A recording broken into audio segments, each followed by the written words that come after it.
estamos en conexión. Se está conectando ya gente. Estamos una tarde más con un webinar organizado por el Colegio Notarial de Cataluña. Esta tarde trataremos sobre el tema de la vecindad civil, que es un tema bueno, muy interesante porque los que no saben de derecho, desde luego, muchas veces ni saben que existe la vecindad civil. Es un tema que yo cuando vienen a la notaría muchas veces, no sé si te pasa a ti también, Albert, pero me dicen, ¿pero qué es eso? ¿Qué es la vecindad civil? Y luego tiene muchísima trascendencia en millones de temas, no solo sucesorios, sino también régimen económico matrimonial.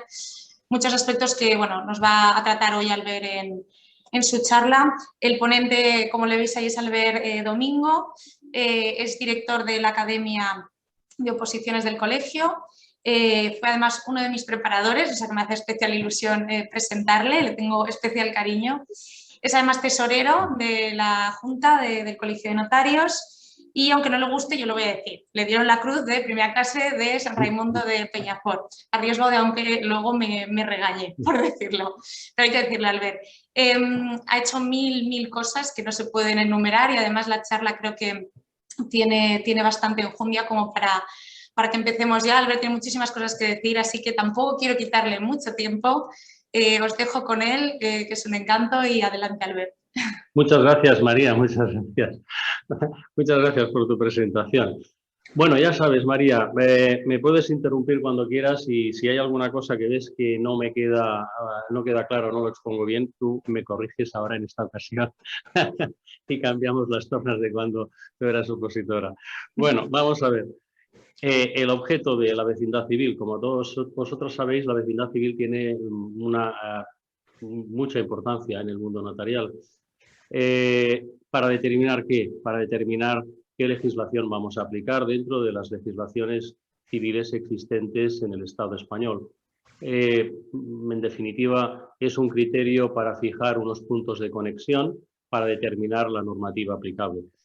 Quizás tan pocos artículos como existen sobre materia de vecindad civil, tan pocos artículos han creado tanta confusión. Es decir, que realmente no es fácil y quizás por técnica legislativa, pero bueno, ya veremos. Efectivamente, la vecindad civil, en definitiva, está regulada en los artículos 13 a 16 del Código Civil y la remisión al artículo, a las normas de derecho internacional privado 8 a 12 del Código Civil.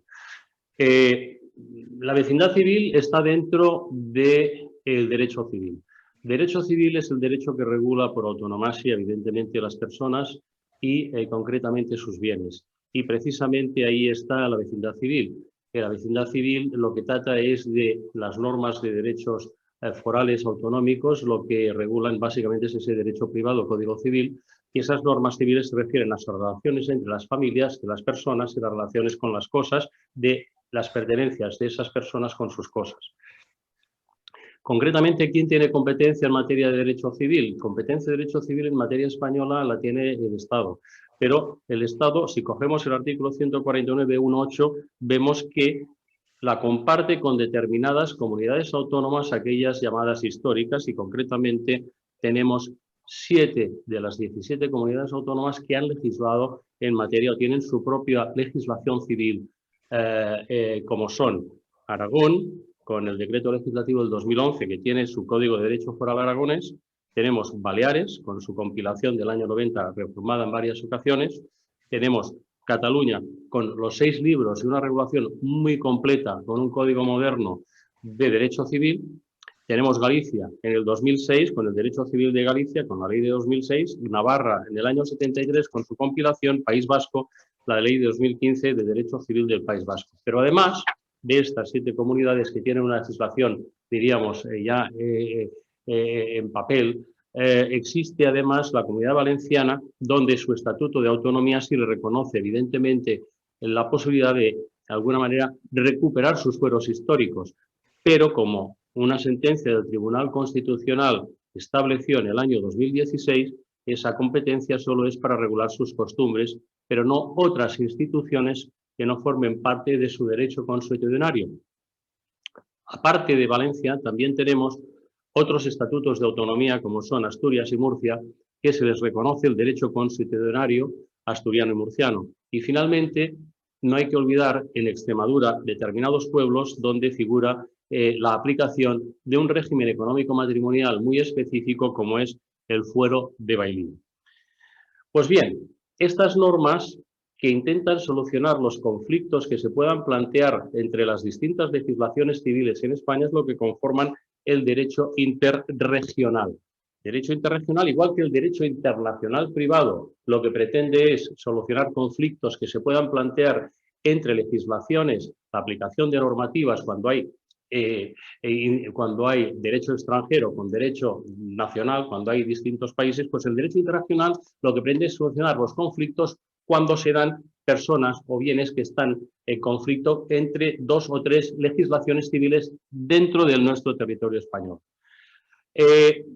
Las normas que constituyen este derecho interregional, como he dicho antes, están dentro del capítulo 5 del título preliminar del Código Civil Español, artículos 13 a 16, y concretamente donde se remiten a las normas del derecho internacional privado, pero cambiando en criterio. Cambiamos el artículo 8 a 2, pero el artículo 9.1, que es el que habla de la nacionalidad, se cambia por el criterio de la vecindad civil. O sea que de alguna manera aprovechamos las normas de derecho internacional privado para aplicar la solución de los conflictos que puedan darse en el derecho interno nuestro, es decir, dentro del Estado español por la aplicación o la existencia de varias legislaciones civiles, y en lugar del criterio de nacionalidad, que evidentemente no puede ser, tenemos que aplicar el criterio de vecindad civil, con lo cual habrá tantas vecindades civiles como derechos civiles propios dentro del Estado español. Y concretamente, pues podemos hablar de vecindad civil, pues la catalana, la aragonesa, incluso dentro de las Islas Baleares podemos hablar de la ibicenca o la menorquina, porque tienen una regulación diferente, por ejemplo, de Mallorca. Mallorca y Menorca tienen una, Ibiza y Formentera tienen otra, por ejemplo, ¿no? O incluso, eso ya sería el derecho intercomarcal, por ejemplo, en Cataluña tenemos Tortosa, con una regulación específica en alguna cosa concreta, o dentro del País Vasco tenemos la Tierra Llana, donde se aplica también una normativa específica. O sea que es bastante complejo por la dispersidad de legislación civil que existe dentro del Estado español. Este es el primer punto que tenemos que tener en cuestión. Es decir, si en el derecho internacional privado, es decir, en los extranjeros, en la Unión Europea, se intenta una uniformidad a través de los reglamentos y las directivas, aquí en el Estado español, pues evidentemente se busca de alguna manera pues unos criterios de aplicación más o menos que no son fáciles para intentar solucionar estos conflictos y bueno, y la dificultad es que como hay cada Estado, cada comunidad autónoma de las 7 tiene su legislación propia, tenemos que acudir al criterio de la vecindad civil. Efectivamente, como decía María, la vecindad civil es ignorada, es decir, todo el mundo tiene una vecindad civil, todo el mundo que sea nacional español, sea persona física española, pero que evidentemente no todo el mundo sabe. Es decir, yo diría, me atrevería a decir que la mayoría de las personas ignoran que tienen una vecindad civil. Pero es que el concepto de la vecindad civil es un concepto nuevo. Es un concepto que no existía hasta el siglo XIX y se inventó precisamente con la época de la codificación, la necesidad de unificar y codificar. Entonces, no sé qué sucede aquí en la pantalla, veo alguna cosa que no... no sé si me veis, María. Sí, no, se te sigue viendo bien, Albert. Se me sigue bien, yo sí, es que no me problema. veo ahora. Entonces, lo que quería decir es que en la época de la codificación se plantea el concepto de vecindad civil, precisamente para solucionar y encontrar un punto de unión con los foralistas que evidentemente el Código Civil pretendía imponer un derecho civil único propio y los foralistas pues de alguna manera decían, bueno, tenemos que mantener nuestras tradiciones y nuestras instituciones y de ahí llegó el punto de conexión del mantenimiento y la vecindad civil. La vecindad civil, por lo tanto, se utiliza por primera vez en el Código Civil y concretamente en el artículo 15. En el artículo 15, en su redacción originaria, ¿no? Aparece el término de vecindad civil.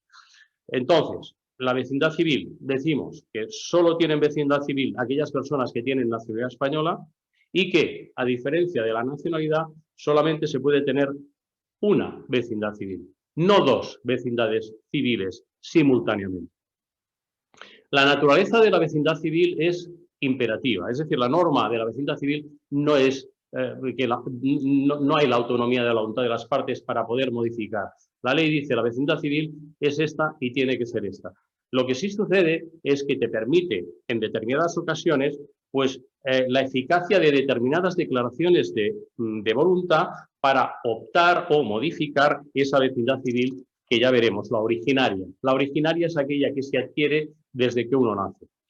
Entonces, la vecindad civil, ¿por qué tiene gran importancia? Pues tiene importancia porque afecta a aspectos tan sustanciales y fundamentales de la persona como son el ámbito económico matrimonial y en el ámbito sucesorio. Es donde se plantean las situaciones de mayor conflicto. Ámbito económico matrimonial, pues lo sabemos. ¿Cuántos regímenes económicos matrimoniales están regulados distintamente o son distintos en las distintas comunidades autónomas? Aragón tiene su consorcio conyugal. Cataluña y Baleares tienen su régimen de separación de bienes. Derecho común tiene su régimen de gananciales. Galicia también tiene su régimen de gananciales. Navarra, régimen de conquistas. País Vasco, gananciales, pero tenemos en la Tierra Llana concretamente el régimen de comunicación foral diferente, o en determinados pueblos de Extremadura tenemos el fuero de bailío. En el ámbito sucesorio, bueno, en el ámbito sucesorio ya aquí la disgregación es total, es decir, las diferencias son absolutas. Las legítimas unas con otras comunidades no tienen nada que ver, desde la Navarra, que es puramente simbólica, donde no existe, hasta la del derecho común, que son 2/3 del haber hereditario, aunque le llamen mejora o le llamen la legítima estricta, ¿no? Después hay los pactos sucesorios, hay el testamento mancomunado, hay las reservas, hay la sucesión troncal, el orden sucesorio intestado tampoco es el mismo, los derechos del cónyuge viudo. Es decir, aquí realmente hay una gran complejidad en materia de derecho sucesorio y aquí es donde se plantean quizás los mayores conflictos. ¿Quién regula la vecindad civil? La vecindad civil la regula el Estado español. El Estado español es evidentemente porque busca una uniformidad, si no sería imposible. Es decir, si cada comunidad autónoma tuviera que legislar, es decir, antes de la existencia de la vecindad civil, efectivamente, cada legislación concreta que tenía sus derechos forales determinaban su ámbito de aplicación y cómo se aplicaba.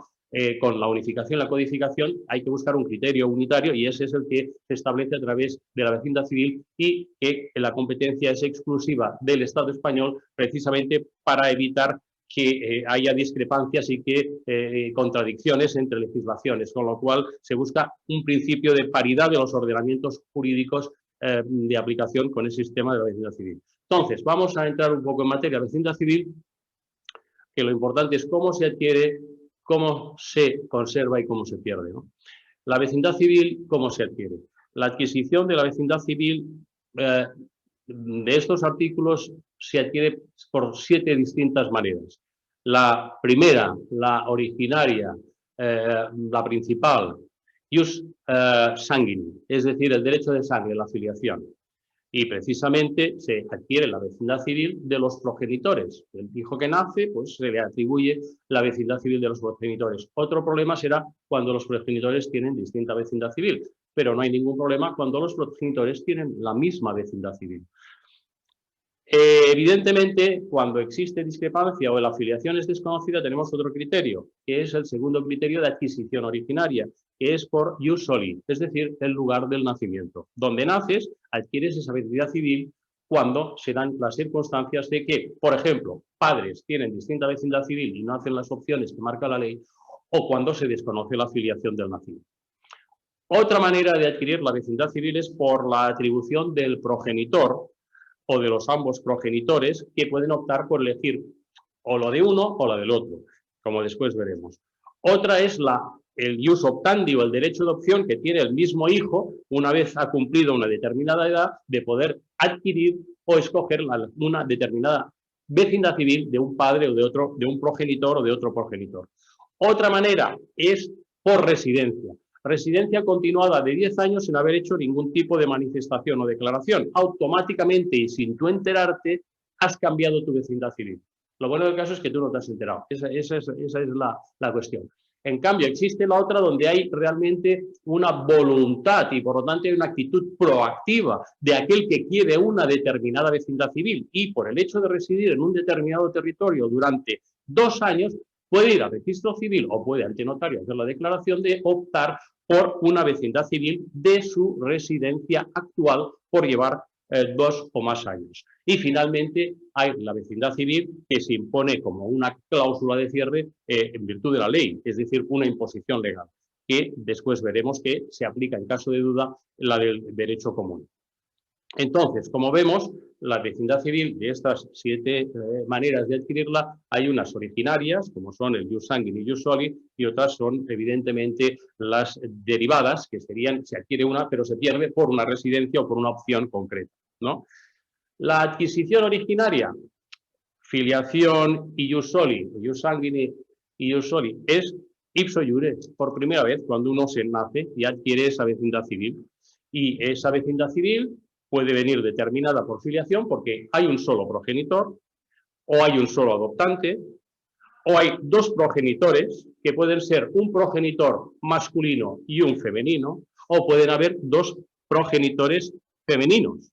Lo que no pueden haber es 2 progenitores masculinos, porque esa es una filiación prohibida sin perjuicio de las excepciones que se recogen en la instrucción de 18 de febrero de 2019 en base a una instrucción de 5 de octubre de 2010, pero eso son excepcionales, es decir, que en definitiva estos serían los casos. Además tenemos otra posibilidad de filiación que es la técnica de reproducción humana asistida, que reconoce pues a un determinado progenitor y evidentemente por esta técnica tienes una filiación y por filiación la vecindad civil.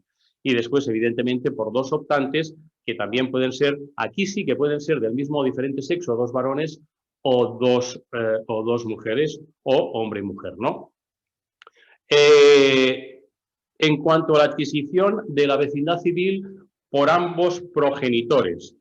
Bueno, aquí es la filiación, no plantea ningún conflicto y el hecho de nacer y tener los 2 padres la misma vecindad civil, aunque, por ejemplo, 2 padres que, 2 progenitores catalanes y se van a vivir en Madrid, el hijo, aunque nazca en Madrid, tendrá la vecindad civil catalana. ¿Por el hecho de qué? Por el hecho de el jus sanguinis, la filiación. Otra cosa distinta es que si fuera un catalán con una vasca, por ejemplo, y se van a vivir a Galicia. Entonces ahí ya tenemos otros diferentes criterios para atribuir la vecindad civil, que ya iremos. La adquisición de la vecindad civil por filiación, hemos visto la filiación, que es la filiación por naturaleza, después hay la filiación por adopción de los 2 optantes o de un optante.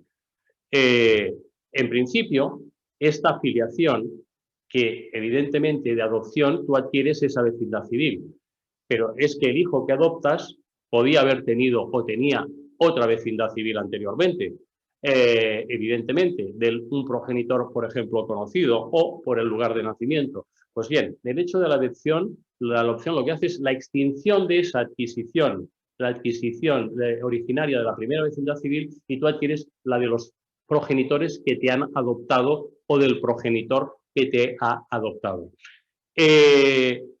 Pero con alguna excepción, porque como sabéis, efectivamente, la adopción extingue los vínculos jurídicos con la primera familia, la familia por naturaleza, pero no siempre. Y esos casos excepcionales, entonces se mantiene la vecindad civil de la familia originaria, no se pierde, porque el vínculo jurídico no se extingue, que serían los supuestos del artículo 178, 2A y B del Código Civil, cuando dice que por excepción los vínculos jurídicos con la familia del progenitor sustituido se mantienen. Cuando el adoptado sea hijo del cónyuge o de la persona unida con análoga relación de afectividad conyugal, aunque el consorte o pareja hubiera fallecido y el otro, solo uno de los progenitores haya sido legalmente determinado siempre que el efecto hubiera sido solicitado, es decir, que no se rompe el vínculo, no se pierde la vida. Y en Cataluña tenemos también una regulación, una casuística un poco diferente, es el 235-47-2, que se remite al 235-32-1 y aquí concretamente también es cuando adoptas al hijo del consorte, por ejemplo, o en un caso que no regula el Código Civil Español, que es los huérfanos, parientes del adoptante hasta 4º grado de consanguinidad. No se extingue la vecindad civil en estos casos porque no se extingue el vínculo jurídico con la familia del hijo adoptado. Podríamos citar ejemplos, pero prefiero avanzar al respecto y hablar del punto de conexión para adquirir la vecindad civil cuando este ya es el más conflictivo. Los progenitores tienen distinta vecindad civil. Entonces, concretamente, hay que acudir al artículo 14.3, párrafo primero del Código Civil, que establece 3 puntos de conexión, pero con un orden de prioridad o preferencia entre ellos. El primer orden que rige es el del prior tempore, es decir, aquel progenitor cuya filiación haya quedado determinada antes, en primer lugar. Este es el que se le atribuye entonces la vecindad civil. Si no es así, acudiremos al segundo punto de conexión, que sería la atribución de la vecindad civil del lugar donde ha nacido la persona que se le va a atribuir la vecindad civil. Y, en caso de duda, sería el del derecho común. ¿Cuál podría ser el caso de duda? Que se ignora concretamente del lugar de nacimiento porque se encuentra un hijo o una persona, diríamos, abandonada en un determinado lugar, si ignoramos su procedencia, pero ya tiene un mes y decimos, bueno, pues en este caso la ley opta por no atribuirle la del lugar, porque no sabemos dónde ha nacido, ya tiene un mes, pues opta por atribuirle la del derecho común. Evidentemente todo esto, esta atribución que hace la ley cuando los padres tienen distinta vecindad civil, entonces permite de alguna manera que se pueda modificar atribuyendo dentro de los 6 meses siguientes al nacimiento que los progenitores de común acuerdo opten por atribuir al hijo en la vecindad civil de uno o la vecindad civil del otro. Es decir, un hijo que nace en, lo que sé, por ejemplo, en Galicia, pues resulta que el padre es de Baleares y la madre es del País Vasco, pues el hijo, al nacer en Galicia, tendrá la vecindad de Galicia, a no ser que los padres opten dentro de los 6 primeros meses por decir, no, queremos que cojamos la del País Vasco y tendrá la vecindad civil de su padre del País Vasco o de su madre de las Islas Baleares, ¿no? Ese es el criterio que permite a los padres optar, que en principio tendría la consideración de una adquisición originaria. Pero bueno, realmente es que el hijo, si no es que en el acto de la declaración de nacimiento, cuando se puede hacer esa opción en la inscripción en el registro civil, claro, si lo haces más tarde, realmente el hijo ya tendría otra vecindad civil distinta. Lo que pasa es que la inscripción de nacimiento de la vecindad civil no es obligatoria, que esto tampoco se entiende, porque cuando uno nace sí le dan nombre y apellidos, tal lugar, pero no le atribuye la vecindad civil, pues sería mucho más sencillo si por el nacimiento ya concretamente en la ley del registro civil no regula este supuesto de obligatoriedad de inscripción del vecindad civil, sino te dicen podrán, tal y cual, pero bueno, es decir, que lo presupone y claro, con lo fácil que es cuando uno nace y dice vecindad civil, pam, igual que dices nombre, apellido, nacionalidad, vecindad civil, ¿no? Bien, punto de conexión. El primer punto de conexión, evidentemente, hemos dicho el del prior tempore, del jus sanguinis, la filiación, la primeramente determinada. La primeramente determinada siempre es una, normalmente. Sería la de la madre, la filiación maternal, porque en toda inscripción de nacimiento, si cogemos el artículo 44.4 de la Ley del Registro Civil, vemos que en toda inscripción de nacimiento ocurrida en España, necesariamente se tiene que hacer constar la filiación materna, salvo en casos del artículo 48 que serían menores abandonados o menores que no están inscritos o se luego por sentencia firme, etc. Pero normal, siempre la filiación que se determina en primer lugar es la de la madre. Respecto de la filiación paterna, la del padre, bueno, puede quedar determinada posteriormente si el padre manifiesta su vecindad, su conformidad en determinar la vecindad en que quede determinada su filiación, ¿no? También podemos citar el segundo, el del lugar de nacimiento ius soli, es decir, claro, padres de distinta vecindad civil, como decía, entonces, si no me hacen ninguna manifestación de la opción dentro de esos 6 primeros meses, tendrá la del lugar de donde ha nacido. Es el caso de entre un navarro o un aragonés, si el hijo nace en Madrid o en Cáceres, pues tendrá la vecindad civil común si los padres no deciden en optar por una o por la otra dentro de los 6 meses. La del lugar del nacimiento. hay una cosa interesante que está conectada relativamente con el tema de la vecindad civil, que es el de la residencia habitual. La normativa, el reglamento del registro civil te permite de alguna manera la ficción de que el lugar del nacimiento sea la residencia habitual común. Es decir, por ejemplo, un hijo que reside habitualmente en Aragón y es decir, que la residencia de los progenitores están en Aragón, pero el hijo nace en Cataluña, pues concretamente vuelven porque pues, han ido a la clínica de al lado que está en territorio catalán. Bueno, pues el hijo se ha nacido allí, los padres tienen distinta vecindad civil, tendría la vecindad civil catalana, pues te permiten en ese momento decir los padres, no, queremos la del lugar del nacimiento, que para nosotros la ley del registro civil te permite que sea la residencia habitual común, y poner que, por ejemplo, ha nacido en el pueblo de Aragón donde, por ejemplo, ellos residen o viven, ¿no? Bueno, es una excepción que se justifica en definitiva porque, claro, nadie nacería en los pueblos, todo el mundo nacería en ciudades prácticamente, porque hoy en día están las clínicas en los hospitales y esa es la cuestión. Entonces te permiten que hayas nacido en el pueblo concreto donde resides y hacer esa ficción. Bien, el tercer punto de conexión, decíamos, evidentemente, que es en defecto de los anteriores, se aplica el derecho común. Y, bueno, pues el del derecho común es el que he comentado antes, o que podría ser también, por ejemplo, dos personas de distinta vecindad civil que se van a vivir en el extranjero, nace el hijo en el extranjero. ¿Qué vecindad civil le damos? Pues en ese caso se le da la vecindad civil común. Es la norma, sin perjuicio del derecho de opción que tienen los progenitores de atribuirle precisamente de atribuirle la vecindad civil común. Y eso lo permite el artículo 14.3, párrafos 2 y 4, que dice: permite a los padres o aquel que ejerza o tenga atribuida la patria potestad asignar al hijo la vecindad civil de cualquiera de ellos, en tanto no pasen 6 meses, como hemos dicho antes. Esta declaración de atribución tiene que hacerse dentro del plazo, evidentemente. Y concretamente, esa manifestación tiene que hacerse de una manera que permite la ley del registro civil hacerla presencialmente ante el encargado del registro civil, y también te permite hacerla ante el cónsul si estás en el extranjero, etcétera, y también se permite por vía electrónica con la firma electrónica cualificada, presentándolo en las oficinas haciendo esa declaración. Y es evidente hoy en día que también esta opción la puedes hacer ante notario, como después ya os comentaré, y es perfectamente válida. Lo que pasa es que el notario luego lo tiene que comunicar al registro civil. La adquisición por opción, evidentemente el artículo 14.3 significa que el hijo que tiene una determinada vecindad civil, a partir de los 14 años y hasta que transcurra un año después de la emancipación, es decir, que transcurra un año después de la emancipación, pues sería, si a los 18 años se emancipa porque es ya la mayoría de edad, pues hasta los 19, transcurrido un año después de la emancipación, que eso es lo que ha pensado la norma, es decir, los 18, si se hubiera emancipado evidentemente a los 16, parecería que tendría hasta los 17, los 18 ya no.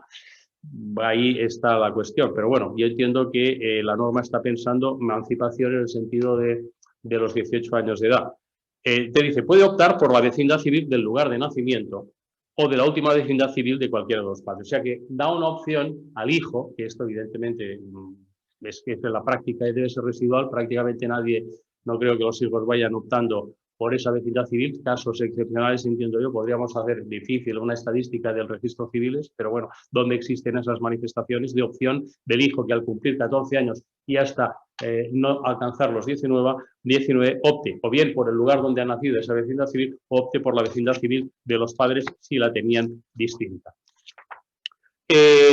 La vecindad civil, después, una vez adquirida, si los progenitores varían de vecindad civil, eso no afecta para nada a la vecindad civil del hijo. Es decir, si los padres son privados de la vecindad civil o son privados de la patria potestad o de la potestad parental en Cataluña, como decimos, o suspendidos de esa patria potestad, entonces, ¿qué pasa con la vecindad civil del hijo? No se toca. Es decir, la vecindad civil del hijo se mantiene perfectamente igual. Se plantea y ya pasamos a la adquisición por residencia, y aquí se plantea un problema, o se ha planteado un problema complicado de derecho intertemporal. A lo largo de su historia, el artículo 15 del Código Civil, ha sufrido 3 modificaciones. Y esto ha planteado esas modificaciones serios problemas de derecho intertemporal y de interpretación del derecho objetivo que hay que aplicar. Si cogemos la redacción originaria del artículo 15 del Código Civil, efectivamente hablaba de los 10 y 2 años, pero había el caso curioso de que la mujer seguirá la condición del marido, es decir, el principio de una edad familiar, pero por un lado, la mujer seguirá la condición del marido, ¿no? Con la reforma, esto fue en el año 1889. Y así, a lo largo de los años fue durando hasta 1974, donde curiosamente se modificó el título preliminar del Código Civil, pero en el año 74 esta cláusula se siguió manteniendo. La mujer casada seguirá la condición del marido. Y eso fue en el año 74. Pero, precisamente, luego, para adaptarla, evidentemente, a la Constitución española, tenemos que en el año 1990 ya el criterio de unidad familiar de seguir la mujer la condición del marido desaparece. Y precisamente el artículo 14.4 actual nos dice que el matrimonio no altera la vecindad civil. No obstante, cualquiera de los cónyuges no separados legalmente o de hecho podrá optar en todo momento por la vecindad civil del otro. Ojo, aquí nos está introduciendo, sin limitación de tiempo, la posibilidad de una declaración efectuada por uno de los cónyuges diciendo que opto por la vecindad civil del otro. O sea que tenemos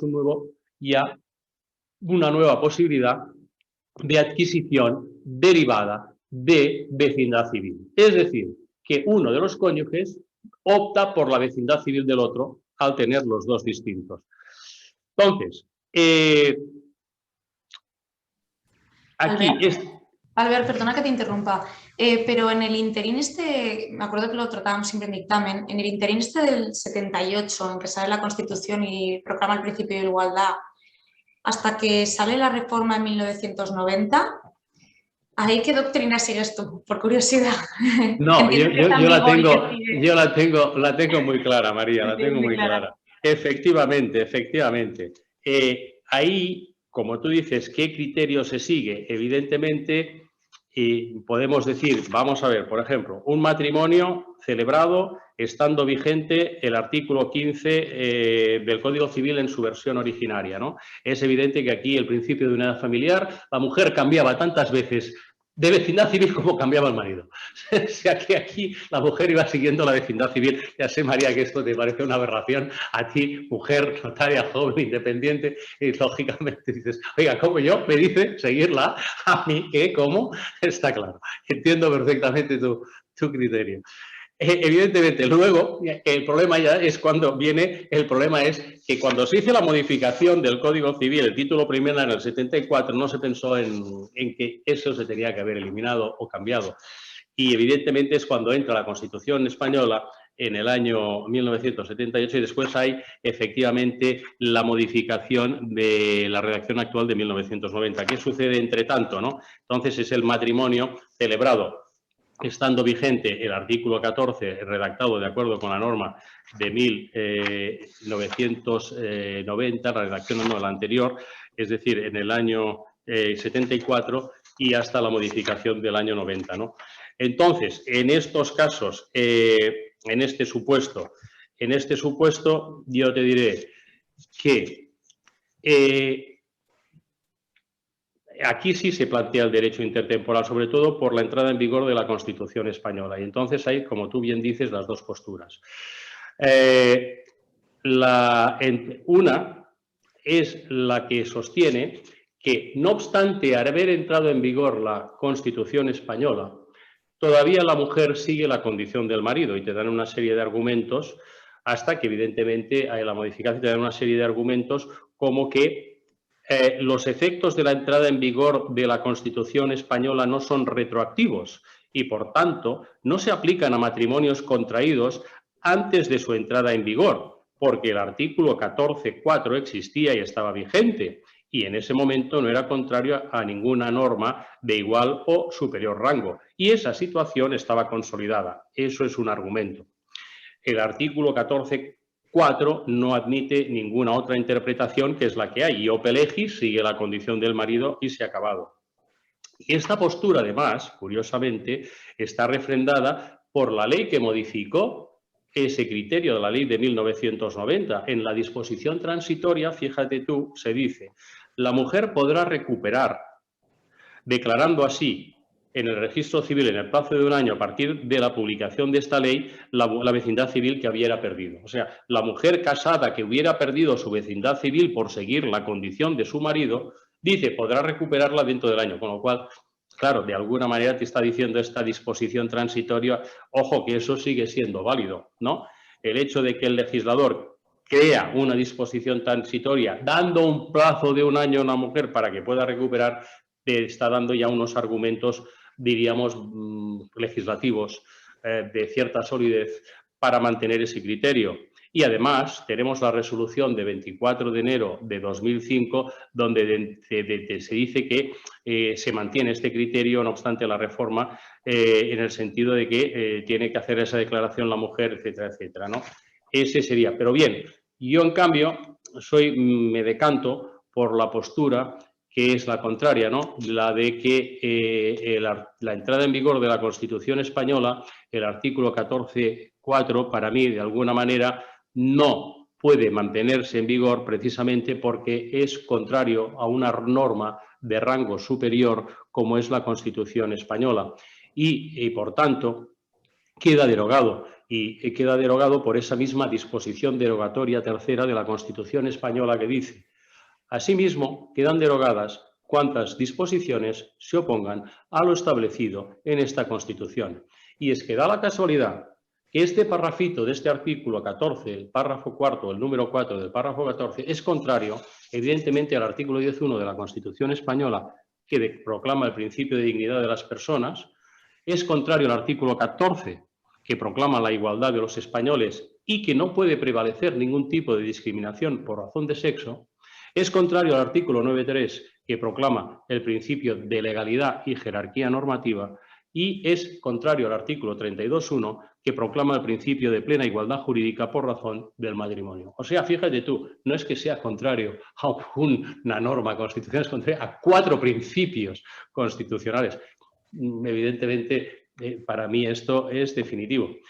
En su día, el Tribunal Constitucional, 481, una sentencia del Tribunal Constitucional de 2 de febrero del año 81, dice que esta inconstitucionalidad no tiene que ser declarada necesariamente por los tribunales, o sea, que te está reconociendo, ya que cuando se trata de leyes preconstitucionales, y este es el caso, los jueces no pueden no aplicar estas normas de acuerdo con la disposición derogatoria de la Constitución. O sea, si tenemos una sentencia que reafirma que los jueces evidentemente pueden decir, oiga, no, no es el caso. Lo que pasa es que evidentemente no es una situación, la mujer y tal y cual como sea, para ir al tribunal, caso excepcional, etc. Bueno, esto es el criterio de que estábamos hablando. Después, evidentemente hay aquella residencia que es la residencia clandestina, es aquella residencia que tú no te enteras si te han cambiado, o sea que es la que has estado 10 años viviendo en un lugar y resulta que te han cambiado de vecindad civil y de legislación aplicable tan importante como en materia de derecho sucesorio,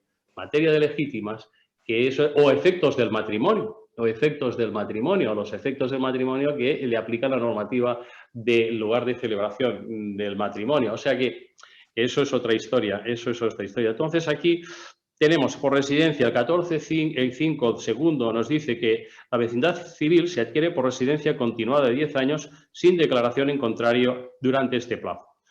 Aquí no hay ninguna declaración en contrario, por lo tanto, en este caso, automáticamente, a partir del 10º año, adquieres una vecindad civil. Evidentemente, sí, que eso siempre y cuando no hayas hecho declaraciones, porque si tú antes has hecho una declaración de opción de una determinada vecindad civil ante el notario o ante el encargado del registro civil, que era lo habitual si se hacía antes, evidentemente esa no se modifica. Solamente se cambia de vecindad civil cuando no existe ninguna declaración en el registro civil. Es decir, cuando en el registro civil no consta la vecindad civil. Entonces, esos cambios sí que juegan por residencia. Pero si no, una vecindad civil declarada en el registro civil solo se puede modificar por otra declaración, no por una residencia de 10 años sin decir no, porque tú ya has hecho una manifestación en el registro civil. Y entonces esa declaración expresa, realizada en el registro civil, se mantiene. Y se mantiene justamente, y la puedes cambiar, si se dan las circunstancias, mediante otra declaración, ¿no? La pregunta es, ¿esa declaración se puede hacer ante notario? ¿Es competente el notario para recibir esas declaraciones de voluntad? Es evidente que sí, y es evidente que sí porque si bien antes de la ley actual del registro civil, evidentemente se negaba esa posibilidad al notario y decía que era competencia exclusiva del encargado del registro civil, hoy esta normativa legal es evidentemente otra. Y como es otra, a partir de la entrada en vigor de la ley del registro civil y concretamente una serie de normas y leyes que se han ido apareciendo a partir de la ley del registro civil de 2011, como son la ley de jurisdicción voluntaria, donde su artículo 53 te dice que el acta de notoriedad para constancia del régimen económico patrimonial local es una declaración que se hace, es un acta ante el notario, evidentemente, o el artículo 56 en materia de la ley de jurisdicción voluntaria, en materia de las declaraciones de herederos a intestato, o el artículo 58 de la misma ley del registro civil, donde dice que el notario puede hacer constar la vecindad civil de los contrayentes en el momento del procedimiento de la autorización matrimonial, o el artículo 68, sobre todo este artículo 68 de la ley del registro civil, donde te dice que permite que las declaraciones relativas a la vecindad civil sean declaraciones hechas ante el notario. O sea que, por lo tanto, hoy en día yo creo que no hay ninguna duda de que esas declaraciones se pueden hacer también ante notario. Otra cuestión es desde cuándo se hace el cómputo de la vecindad civil.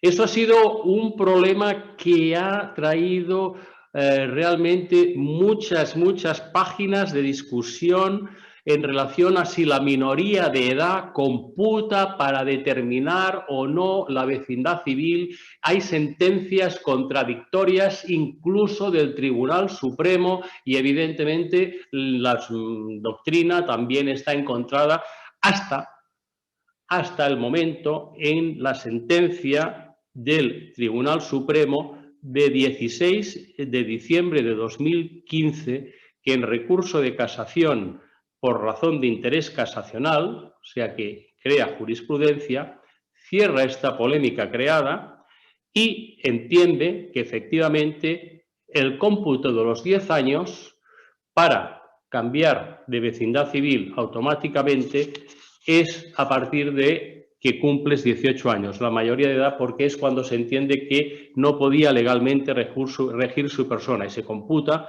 Por lo tanto, que el plazo en el cual tú has estado residiendo en una comunidad autónoma siendo menor de edad no te computa a efectos de los 10 años, sino que se iniciará el cómputo a partir del cumplimiento de los 18 años. Entonces, la vecindad se adquiere por residencia continuada, evidentemente 10 años sin declaración en contrario. Y, en todo caso, como dice el Tribunal Supremo en esta sentencia, la manifestación de voluntad, pues esa persona se puede hacer, evidentemente, pero necesita tener esa posibilidad de poder regir su persona. Y esa posibilidad de poder regir su persona la liga con la capacidad de decidir y, evidentemente, ese menor de edad no tiene esa capacidad de decidir. Entonces, bueno, aquí sucedía que también un problema de derecho intertemporal, que no hay que olvidar que el artículo 320 en su redacción originaria, la mayoría de edad era a los 23 años, luego se estableció en el año 78 en 21 años y después se ha establecido, perdona, en el año 78 en 18 años, antes había estado en 21 años, que fue la ley del 72. Por lo tanto, no obstante, sí tengo que apuntar que actualmente por la ley 1190 el artículo 14.3 párrafo cuarto del Código Civil se modificó. ¿Y qué pasó con esta modificación? Pasó que se permite al hijo, desde que cumpla 14 años y hasta que transcurra un año después de su emancipación, el que pueda optar por la vecindad civil del lugar de su nacimiento o bien por la última vecindad civil. acompañado de tal, si hubiera tal. Con lo cual, a partir de esta edad se permite hacerle esa opción. Pero bueno, el tema de la residencia a partir de los 10 años se computa a partir de la mayoría. La sentencia en interés constitucional cierra esa cuestión. Yo no estoy de acuerdo, pero bueno, evidentemente hay que adoptar un criterio u otro criterio. El criterio, si adoptado es este, pues es el que hay. Adquisición de la vecindad civil por nacionalidad. Aquí nos tenemos que ir al artículo 15 y el artículo 15 sí o sí, porque decíamos que no hay ningún español, persona física que no tenga vecindad civil, pues un extranjero que adquiera la vecindad civil sí o sí tiene que adquirir también una vecindad civil y se le otorga una vecindad civil y precisamente se le permite optar entre la vecindad civil que le corresponda al lugar de su residencia o la del lugar de su nacimiento, si ha nacido en territorio español, o la última vecindad civil de cualquiera de sus progenitores o adoptantes o del cónyuge. O sea, te permiten varias opciones. Es evidente que si no hay ningún cónyuge español o adoptante español o, evidentemente, tu vecindad civil no es la del lugar del nacimiento, etcétera, pues te darán la vecindad civil común. Si te da algún punto de conexión de estos, pues podrás hacer la opción, a lo mejor solo en uno o en dos, o tendrás 4 para elegir. Eso dependerá de esas circunstancias que concreten el caso, si se den en ese caso concreto del artículo 15, ¿no? Cuando tú adquieres la nacionalidad por carta de naturaleza, que es una disposición ya política, entonces la carta por naturaleza es el Real Decreto que le otorga la nacionalidad, la que le impone la vecindad civil. Pero no obstante, sí que se puede tener el criterio, ese Real Decreto, del criterio, permite de alguna manera tener un criterio de qué vínculos tenía esa persona que tiene la nacionalidad para de alguna manera primarle una determinada vecindad civil. Es decir, que tienen en cuenta si ha nacido, si su cónyuge, etcétera, para poder atribuirle una vecindad civil. Bien. Dentro de la vecindad civil decíamos que concretamente es la aplicación de un derecho, ahora sería autonómico, un derecho civil autonómico. Antes los derechos forales, porque claro, autonomías no había, pues había que darles un nombre, pues derecho foral, ¿no? Porque venían históricos, son derechos históricos de los reinos de España, que ya nos remontamos a la Reconquista, ¿no? Cuando se crearon los distintos, diríamos, reinos, y entonces, pues bueno, aquí con sus propias legislaciones civiles que nos duran hasta hoy y que de alguna manera se van adaptando a la realidad. Pues bien, dentro de cada comunidad autónoma y dentro del propio derecho civil, como antes apuntaba, hay el llamado derecho intercomarcal. Derecho intercomarcal, en definitiva, es lo mismo, mismos conflictos que puedan producirse, pero dentro del propio derecho civil autonómico. Es decir, en Cataluña, por ejemplo, tenemos en Tortosa que, evidentemente, el testamento no es necesario, la institución de heredero puede repartirse en legados, entonces tenemos que determinar si un testamento por un tortosino, pero al tortosino no hay institución de heredero para que sea válido o no sea válido. O, por ejemplo, en el derecho común tenemos el fuero de bailío. Fuero de bailío, pues tenemos que saber si aplicamos o no el fuero de bailío, porque si estamos en ese territorio concreto de Jerez de la Frontera o de los que permitan esa aplicación del derecho. Entonces, dentro del propio derecho común existe ese derecho intercomarcal. ¿Y cómo se solucionan los conflictos? Pues las normas autonómicas, que ahí sí se les reconoce plena capacidad para regular esos propios conflictos, entonces se acuden al criterio de la vecindad civil, que es el criterio más fácil. Y así lo vemos concretamente en Baleares, Cataluña o el País Vasco, que es donde pueden darse esas cuestiones de aplicación de un derecho comarcal dentro del derecho especial o de la comunidad autónoma. Por ejemplo, en el País Vasco tenemos en la tierra de Ayala que hay una libertad total de testar, mientras que en el resto no, se aplica la legítima colectiva que tienen en el País Vasco. Con lo cual, claro, si estás en un pueblo puedes no dejar nada a un hijo concreto, si estás al pueblo al lado, pues tienes que dejarle la legítima colectiva que marca en la cuantía determinada, ¿no? Por eso tiene su importancia, pero se remiten a las normas de la vecindad civil con esos criterios, ¿no? Y si coges las Baleares en la compilación nos dice que la vecindad civil, los conceptos intersulares, claro, que son dentro, que aquí diríamos intercomarcales, ahí le dicen intersulares, se regulan por el Código Civil, ¿no? En Cataluña también, que la vecindad local se determina, se rigen por la vecindad civil, y el País Vasco, pues exactamente lo mismo, ¿no? pues ahí estamos. ¿Cómo juega concretamente la vecindad civil en materia del régimen económico matrimonial, en el tema del divorcio y en el tema de la sucesión? Evidentemente, si nos vamos al artículo 16.1 del Código Civil, el artículo 16.1 nos dice: los conflictos de leyes que puedan surgir por la coexistencia de las distintas legislaciones se resuelven por las normas contenidas en el capítulo 4. Ley personal, la de vecindad civil, y no se aplican determinados apartados, lógicamente, como es el de orden público, porque es un criterio único, calificación, etc. Bueno, se remite a esas normas. Entonces, concretamente, el artículo 16, en materia de efectos del matrimonio entre españoles, tenemos que acudir entonces al artículo 9, párrafo primero, para reconflicto. Entonces, ahí tenemos el artículo 9, párrafo primero, pues explica unos puntos de conexión concretos para resolver los conflictos. Entonces, cuando decimos, por ejemplo, un matrimonio, cuando se casa, hay dos tipos de efectos de tipo económico que se pueden producir. Es decir, el matrimonio hay los efectos personales, que todos conocemos, y los efectos que serían patrimoniales. Los efectos personales están ligados con los derechos y deberes de los cónyuges, artículos 66 a 71 del Código Civil, que todo está basado en la igualdad, y que, no obstante, el incumplimiento de esos deberes conyugales de carácter personal puede llevar lugar a la desheredación o pérdida de derecho de alimentos o revocación de donaciones, o sea que también tiene unas consecuencias patrimoniales. En cuanto a los efectos patrimoniales, el 16, concretamente 3, nos remite al artículo 1, al artículo 9 del Código Civil, y entonces, ¿qué pasa? Que claro, en el artículo 9 del Código Civil, si todo se mueve dentro del Estado español, perfecto. Pero en cuanto intervenga algún elemento de extranjería, es decir, dos españoles que se van a residir en el extranjero, se casan en el extranjero, ojo, ahí ya no juega la vecindad civil. Ahí jugará el reglamento Roma III, el reglamento Roma III o el reglamento 2000 en materia de divorcio, evidentemente, o el reglamento 2016, que es la ley aplicable a los regímenes económicos matrimoniales. Es decir, ojo que cuando intervenga un elemento de extranjería, ya no vamos a aplicar las normas de la vecindad civil en materia, por ejemplo, de efectos matrimoniales y régimen económico matrimonial o régimen sucesorio.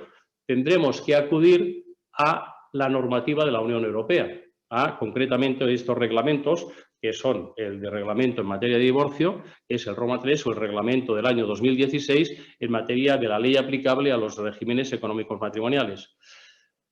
Que esto no tiene que ver en que estos mismos reglamentos reconozcan que cuando un mismo Estado de la Unión tenga una propia normativa que solucione sus conflictos internos, hay que remitirse a esa normativa interna. Pero es que, claro, cuando uno ya pasa a residir a un Estado extranjero, y esa ya no es una normativa interna y se aplica el reglamento, no hay que acudir a esas normas de derecho civil, se acudirá cuando concretamente se juegue todo dentro de la misma Estado. Es decir, un catalán, un valenciano van a vivir en Madrid, o un navarro y un gallego y se van a vivir a Baleares. Entonces, bueno, se produce una sucesión, un matrimonio, qué régimen, tal y cual, tal. Entonces jugaremos con las normas del régimen económico matrimonial, las normas de la vecindad civil. Pero si resulta que dos personas van, se conocen de nacionalidad española, se conocen, se casan en Francia, ojo, el régimen ya no será el de ¿qué régimen?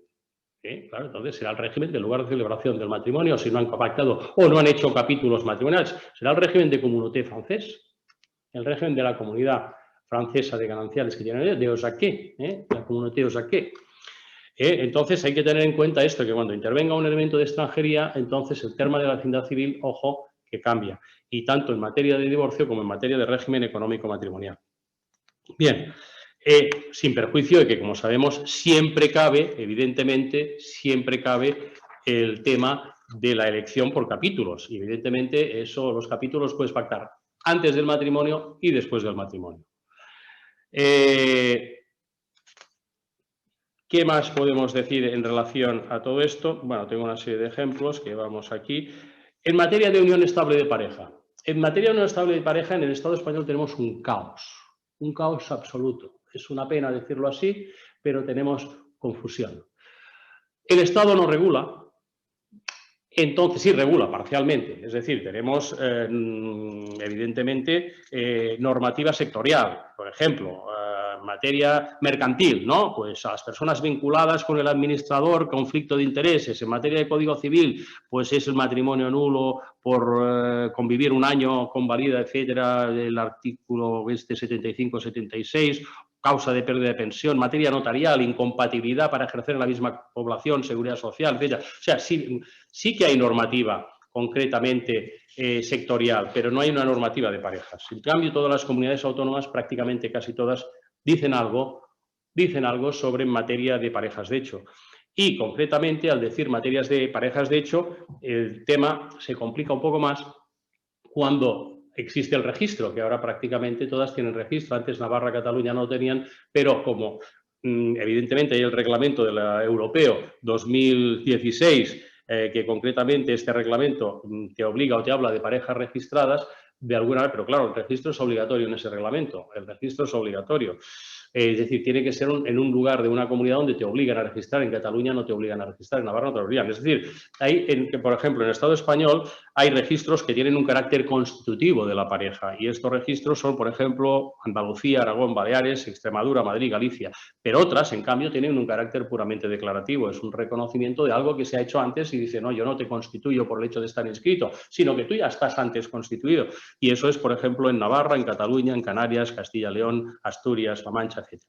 Entonces, claro, en materia de unión de parejas, ¿qué vamos a aplicar si se produce un conflicto en el Estado español? Bueno, pues como no tenemos, tendremos que ver qué hacemos. Es decir, aplicamos un catalán que se junta con un valenciana y que luego se van a vivir a Galicia y se adquiere unos bienes, se deshace. ¿Cómo se regula eso? Se hicieron una unión, sí, están constituidos en unión, en un registro de...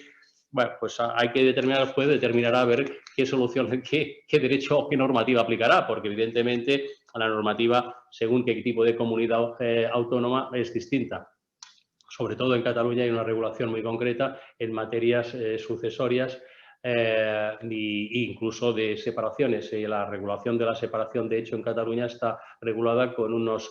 en fin, pensiones por razón de trabajo, pensión, no se llama sino por pensión, ahora no me acuerdo el nombre, pero existen compensaciones, ¿no? Entonces, lo que te digo es que efectivamente, para poder aplicar, si hay un elemento de extranjería, el derecho o el reglamento de la Unión Europea de parejas, evidentemente el registro es obligatorio y entonces entiendo yo que no sé si realmente podríamos aquí aplicar el derecho catalán cuando se dé un materia de parejas y se remite al lugar de residencia, sería el derecho catalán, igualmente quizás si residieran aquí, pero claro, si se han constituido, dice el lugar donde se constituyeron, pero claro, ese reglamento para que sea aplicable tiene que ser el registro obligatorio y esa es la cuestión y lo reitera en distintos puntos, ¿no? Evidentemente, es lo que decía antes también, cuando interviene una persona extranjera, siempre es necesario que esa persona extranjera hay que olvidarse de la vecindad civil,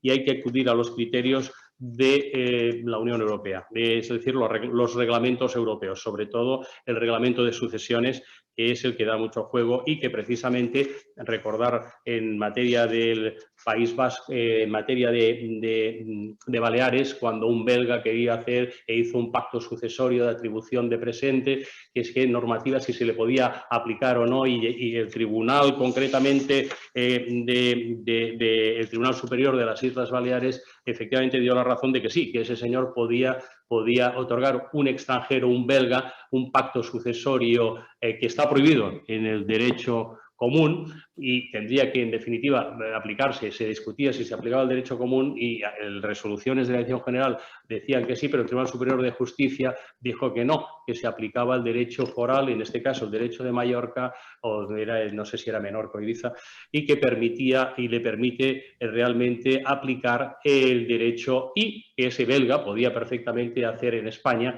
un pacto sucesorio de atribución por residir en territorio ibicenco, no sé, era de Ibiza o Menorca, era un lugar, era de las Islas Baleares, ¿no? Dime. Perdón, es que justamente esto es lo que estaban comentando por el chat. Entonces te lo iba a preguntar al final, pero veo que como lo estás tratando, Dime. Te lo comento ya. Precisamente comentaba nuestro compañero Javier Oñate, ¿Sí? que a pesar de esta sentencia que hubo del TSJ de Baleares, ¿Sí? se ve que ha habido otra que ha publicado el BOE hoy. Ah, hoy, esta no la tenía controlada. Esta Esta no la tenía controlada. Esta es Javier, esta es la última, pero es una resolución, no es una sentencia, es una... O sea, bueno, es una resolución de la Dirección General de Registros y Notaría, bueno, de la nueva, que precisamente sigue en la línea del anterior, diciendo respecto de un pacto estos de mejora gallego, que un extranjero no lo puede otorgar, o sea, sigue con la misma línea. Entonces me preguntaba Javier qué opinabas tú, porque él y, de hecho, Pablo también ha intervenido, Pablo Vázquez, sostenían que se está aplicando una doctrina que está como desautorizada ya por el TSJ, al menos de Baleares, que es verdad que no es doctrina, no es jurisprudencia porque no es del Supremo, pero bueno, que parece que hay un tribunal que ha dicho que no se puede seguir ese criterio de la Dirección General y, sin embargo, parece que la Dirección General sigue manteniendo ese criterio, digamos, que hizo con el belga en Mallorca, ¿no? Sí, para mí equivocadamente. Para mí lo mantiene equivocadamente. O sea, no se puede vivir del pasado, hay que mirar al futuro. Y el futuro es el lugar de la residencia. Y las normas, la tendencia europea, evidentemente, es aplicar la normativa del lugar donde resides, y cualquiera que sea. Y eso es, cógelo por donde quieras cogerlo, es el futuro. Todo lo demás es anclarse en el pasado. Aunque esos criterios, que evidentemente están aquí escritos, decía, mira, por ejemplo, el pacto sucesorio de definición de las Baleares, ¿no?, que defendían el criterio de que no es válido. No es válido porque un extranjero no puede tener vecindad civil, se aplica entonces el criterio de la vecindad. Pero eso es historia. Es que el criterio de la vecindad civil, para mí, hay que replantearse. Hay que replantearse. Hay que ir a los tiempos modernos. Y vecindad civil estuvo muy bien en 1889, solucionó mucho. Yo creo que fue, diríamos, un punto transaccional importante para avanzar, que es lo que tiene que ser. Hay que avanzar y tenemos que seguir hoy avanzando. No te puedes anclar, es que el mundo no es el de 1889, en absoluto. El mundo es el 2022 y no tiene nada que ver. Los movimientos poblacionales en el 2022, vamos a ver. Si yo no sé dónde van a vivir mis hijos, no sé dónde van a vivir tus hijos, no sé esta gente que vendrá aquí para allá. O sea que aquello de yo soy de este territorio, de esta nación, oye, yo soy de este lugar donde resido, es decir, de este lugar donde resido. Ojo, que el desapego al territorio es la tierra. Hoy es aquello de sí, realmente aquellas ideas de los humanistas de soy ciudadano del mundo, es que claro, cada vez más soy ciudadano del mundo, porque es que el movimiento es absoluto. Condiciones laborales que te obligan a desplazar, condiciones educativas que te obligan a desplazar, condiciones asistenciales que te obligan... para mí, yo creo que es un error, sinceramente, anclarse en esos criterios. No es estar tocando en la realidad. Yo ese es mi criterio, sinceramente, y precisamente lo trato al final cuando hablo de la vecindad civil como un criterio superado, ¿no? O que a superar, vamos, que hay que replanteárselo. Yo creo que estuvo muy bien, pero que hoy con toda la normativa europea que tenemos, la tendencia va por otro camino, va por otro lugar, totalmente, va por otro lugar. Entonces, quería solamente puntualizar, si tú quieres, en materia de fraude de ley, que esto, precisamente, el criterio de la vecindad ha dado mucha picaresca para, claro, la falta de uniformidad en derecho sucesorio, donde debemos, sobre todo en materia legitimaria, esas legítimas tan sangrantes en determinados casos, aunque se ha mitigado con sentencias del Tribunal Supremo, que te dicen, venga, va, que si se porta tan mal, podrá desheredarlo y tal. Ya sabéis, mi criterio es contrario a la legítima, yo lo tengo muy claro. A los hijos les tienes que cuidar en vida, no cuando te mueres. Cuando te mueres. Es decir, el patrimonio es el cariño, no es el dinero. Pero bueno, eso es otra historia, ¿no? La vecindad civil, pues ese es el tema de que yo creo que efectivamente la picaresca, que no voy a entrar, que ya la sabéis todos, pues me resido aquí, me empadrono aquí para ver si me aplico aquí y no pago este derecho sucesorio al cónyuge o no pago este derecho legitimario al otro, por ejemplo, ¿no? O no este tipo de reserva no la aplico. En la prueba de la vecindad civil, Para mí, la vecindad civil, el hecho de nacer, tendría que estar incluido en el registro civil. Ya te otorgo esa vecindad civil. Y cámbiala si quieres y tal cual. Pero claro, si no entramos en toda esta serie de conflictos, ¿no? Que estábamos hablando. Para mí, sorprendentemente, es eso. Cuando uno nace, pues te obligan el hecho, la hora, la fecha, el lugar, el sexo, la filiación, pero se olvidan de la vecindad civil. No lo sé. Entonces hay que acudir a los medios de prueba. Y los medios de prueba tenemos o por inscripción o anotación en el registro civil, o bien por las presunciones, o bien por las actas de notoriedad, o todo lo que tú quieras. Eso es evidentemente. Después, el otro punto de tema era, ¿las personas jurídicas tienen vecindad civil? Desde mi punto de vista, no. Por mucho que quieras insistir, una persona, o sea, la vecindad civil fue pensado para resolver un problema concreto de personas físicas. Y las personas jurídicas se rigen por el criterio del domicilio. Y se rigen por el criterio porque las normas autonómicas que puedan regular en materia de fundaciones, asociaciones, cooperativas, todas van por criterio de domicilio.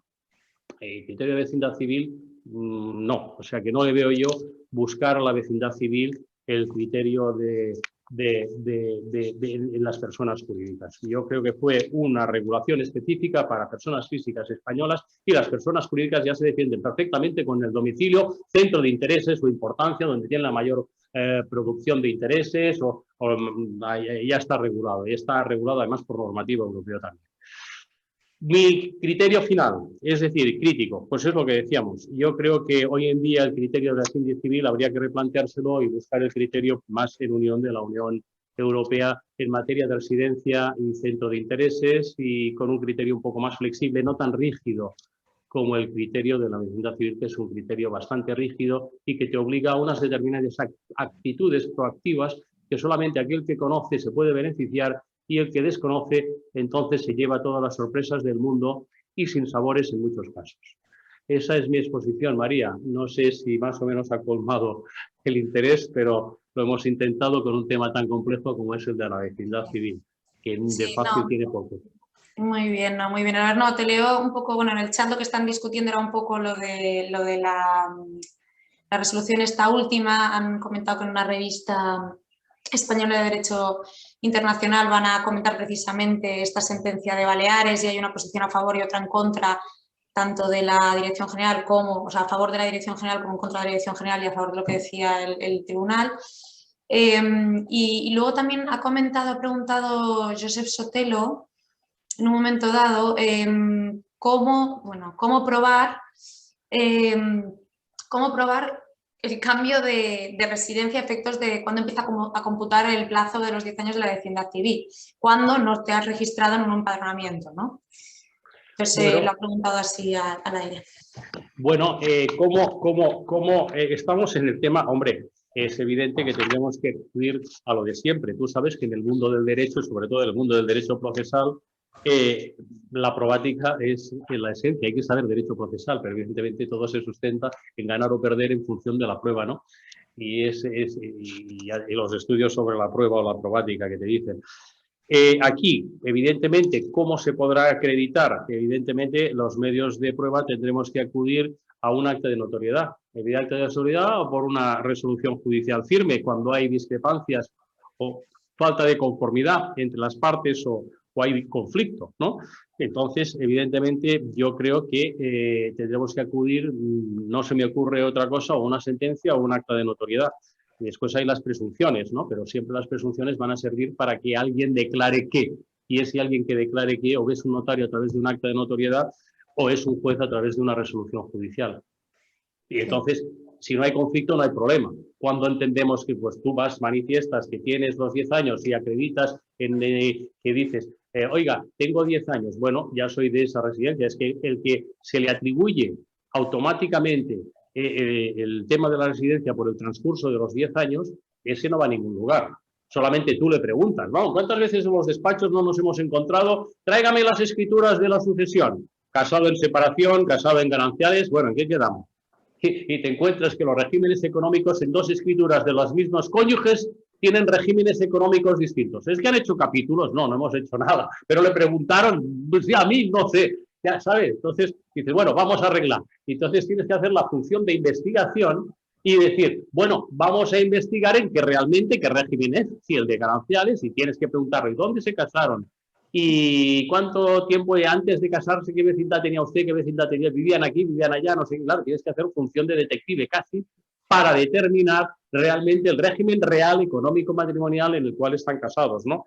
Entonces, si evidentemente el problema de la vecindad civil, el tiempo de residencia, se computa básicamente por el empadronamiento, y si no tienes empadronamiento tendrás que acudir a un acta de notoriedad, sobre todo para aquellos que quieran cambiar de vecindad civil porque dicen, llevo 2 años residiendo aquí, quiero optar por esta. Bueno, pues usted lleva 2 años, ¿cómo lo acredita? Hombre, la prueba estrella es evidentemente el empadronamiento, pero no es una prueba que sea definitiva. Puedes optar por otras pruebas. Lógicamente tendrás que consolidar ese juicio a través de, yo entiendo, o sentencia o acta de notariedad, no hay otro.